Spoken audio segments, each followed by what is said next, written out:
శ్రీమహాగణాధిపతయే నమః. ఓం గురుభ్యో నమః. ఓం శ్రీమాత్రే నమః.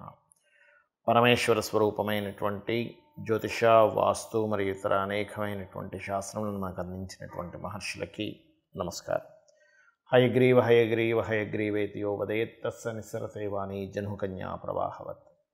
అరుణాం కరుణాతరంగితాక్షీం ధృతపాశాంకుశపుష్పబాణచాపాం అనిమాదిభిరావృతాం మయూకైః అహమిత్యేవ విభావయే భవానీం. శ్రీమాత్రే నమః.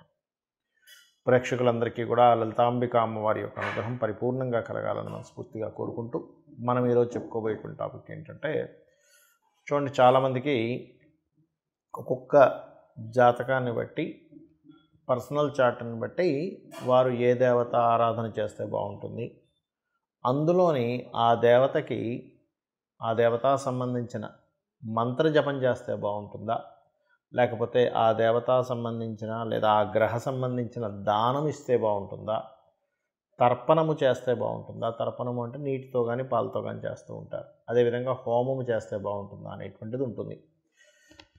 అది ఎందుకు తీసుకుంటారు అంటే, వీళ్ళ యొక్క పూర్వజన్మ కర్మ ఒక్కొక్క జాతకానికి స్పెసిఫిక్గా ఒక్కొక్క మార్గం ద్వారా అది నల్లిఫై అవ్వడం జరుగుతూ ఉంటుంది. ఆ రకంగా అది పర్సనల్ చార్ట్ చూడాలి. మరి పర్సనల్ చార్ట్ అనేటువంటిది చూసుకోవాలంటే ఎవరికి వాళ్ళకి తెలిసి ఉండాలి, లేదా ఏదైనా ఆస్ట్రాలజర్ని కన్సల్ట్ చేసి ఉంటే వాళ్ళ లగ్నం నుంచి లగ్నాధిపతి ఎలా ఉన్నాడు, పంచమాధిపతి అంటే ఉపాసనా స్థానాధిపతి ఎలా ఉన్నాడు, లేదా భాగ్యాధిపతి ఎలా ఉన్నాడు, వీళ్ళకి ఏ పర్పస్ మీద అయితే వీళ్ళు పూజ చేస్తున్నారో, లేకపోతే హోమం చేస్తున్నా, తర్పణం చేస్తున్నా, ఆ పర్పస్ని ఫుల్ఫిల్ చేసేటువంటి గ్రహ దశ నడుస్తుందా లేదా, ఒకవేళ నడవనట్లయితే ఆ గ్రహ దశ అనుకూలించేలాగా ఏ దేవతకు చేసుకోవాలనేటువంటిది ఉంటుంది. అయితే ఇవాళ మనం చెప్పుకోబోయే టాపిక్ ఏంటంటే, సహజంగా మీరు పలానా లగ్నంలో పుట్టారు, ఉదాహరణకి మేష లగ్నంలో పుట్టితే ఎవరికి తర్పణం కానీ హోమం కానీ ఇవి చేయాలి, లేదా వృషభ లగ్నంలో పుడితే ఏంటి అనేటువంటిది నేను మీకు ఒక్కొక్క లగ్నరీత్యా నేను మీకు చెప్తాను. ముందుగా మేష లగ్నము, మేషరాశి. మేషం వారు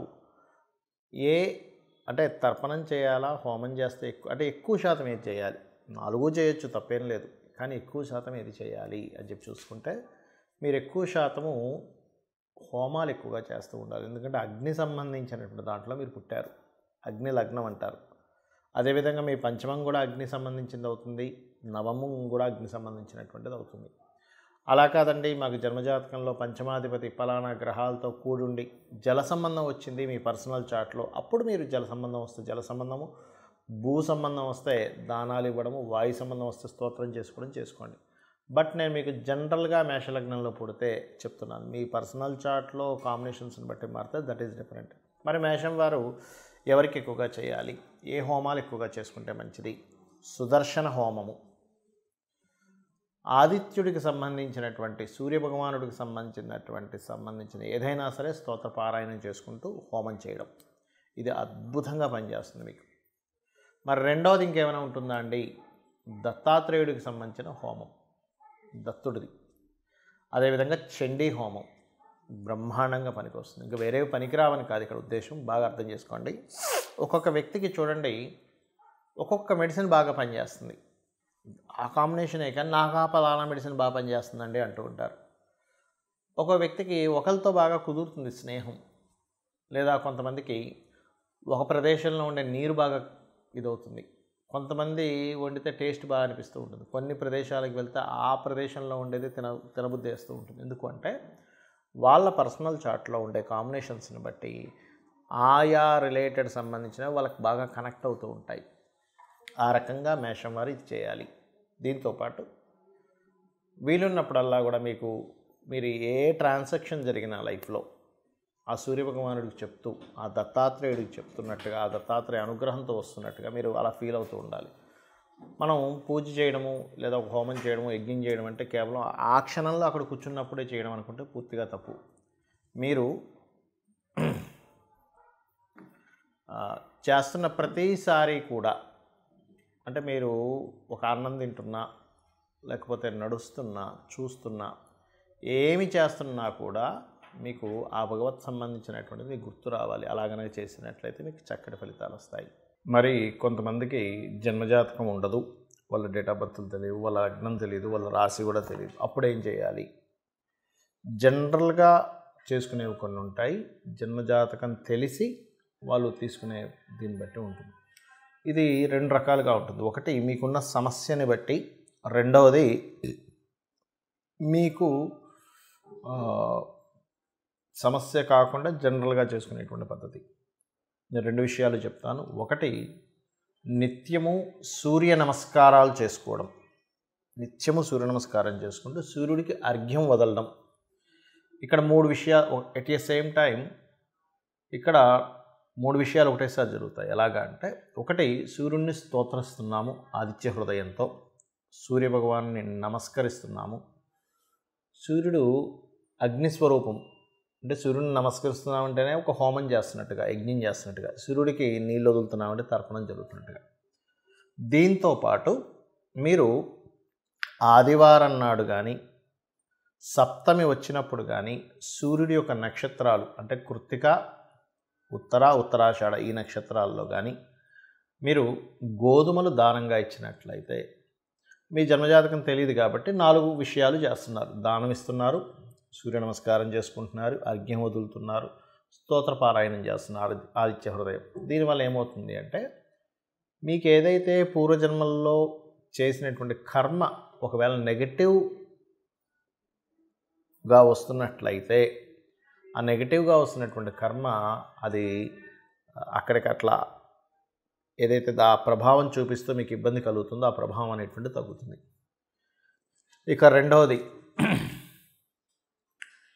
లలితా సహస్రనామాలు మరియు పితృదేవత సంబంధించిన ఆరాధన. అంటే ఎలాగండి? మీకు డేట్ ఆఫ్ బర్త్ టైం ఏమీ తెలియవు. అప్పుడు ఏం చేయాలంటే, దేవీ భాగవతంలో అమ్మవారే స్వయంగా చెప్పినటువంటి తిథులు కొన్ని ఉన్నాయి. దాని తర్వాత ఇంకో 2 తిథులు కొంతమంది పెద్దవాళ్ళు చేర్చారనుకోండి. అవి ఏమిటి అంటే, ఒకటి చతుర్దశి, అష్టమి, నవమి. ఈ 3 తిథుల్లో నా యొక్క అనుగ్రహం అంటే అమ్మవారి యొక్క అనుగ్రహం చాలా దగ్గరగా ఉంటుందట.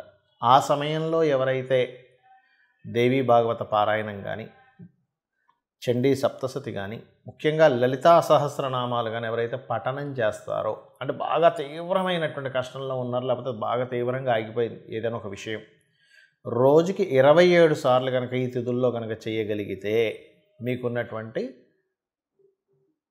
పూర్వజన్మ పాపకర్మ దగ్ధం అవుతుంది. దాని ద్వారా మీరు ఇప్పుడు అనుకున్న సంకల్పం నెరవేరుతుంది.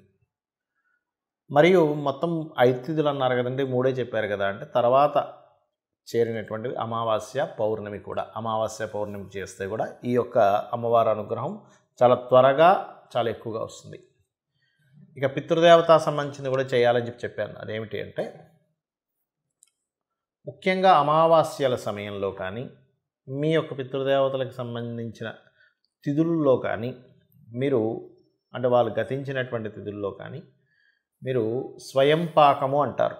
అంటే 1 కిలోనో 2 కిలోలో 5 కిలోలో మీకు తోచినంత మీ స్తోమతను బట్టి బియ్యము, 2 రకాల కూరగాయలు, 2 రకాల పప్పులు, ఉప్పు, చింతపండు, మిరపకాయలు, ఈ రకంగా వండుకునేటువంటి సామాగ్రి ఏదైతే ఉంటుందో, ఒక వ్యక్తి చక్కగా ఇంట్లో వంట వండుకోవడానికి గల సామాగ్రిని మీరు మీకు దగ్గరలో ఆలయంలో ఉన్నటువంటి పురోహితులకి పితృదేవతల కోసం అన్నట్టుగా ఇచ్చినట్లయితే, ఇది కూడా మీ జన్మజాతకంలో ఏదైతే రుణరోగ శత్రు సంబంధించినటువంటి భావం బాగా యాక్టివేషన్ అయ్యి మీరు ఇబ్బంది పడుతున్నటువంటి అంశము చేత్తో తీసేసినట్టుగా ఆ యొక్క ప్రాబ్లం అనేటువంటి తగ్గుతుంది. అయితే ఇది చాలామంది ఎన్నిసార్లు చేయాలండి అని అడుగుతూ ఉంటారు. ఒకటే గుర్తుపెట్టుకోండి, నిరంతరము చేయండి. ఎప్పుడైతే మీరు దేవతా కార్యాలు కానీ, హోమాలు కానీ, యజ్ఞాలు కానీ, తర్పణాలు కానీ, లేనట్లయితే దానము కానీ మీరు ఎంత చేస్తూ ఉంటారో గుర్తుపెట్టుకోండి, మనం ఎన్ని ఖర్చు పెట్టినా ఒక జీవుడు అంటే ఒక మనిషి జన్మ ఎత్తినప్పటి నుంచి తన తుది శ్వాస అంటే ఆఖరి శ్వాస వరకు కూడా ఎన్నో లక్షలు కోట్లు సంపాదిస్తాడు, ఖర్చు పెట్టేస్తాడు. కానీ ఏది కూడా మన వెంట రాదు.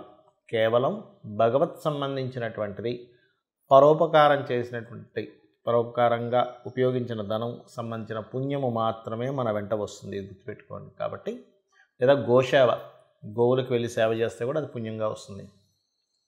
కాబట్టి ఇది చేయండి. ఖచ్చితంగా మీకు మీ జాతకంలో ఏ దశ నడుస్తుంది, ఏ అంతర్దశ నడుస్తుంది, గోచారంలో ఎలా ఉంది, ఇవేమీ మీరు కంగారు పడాల్సిన అవసరం లేదు.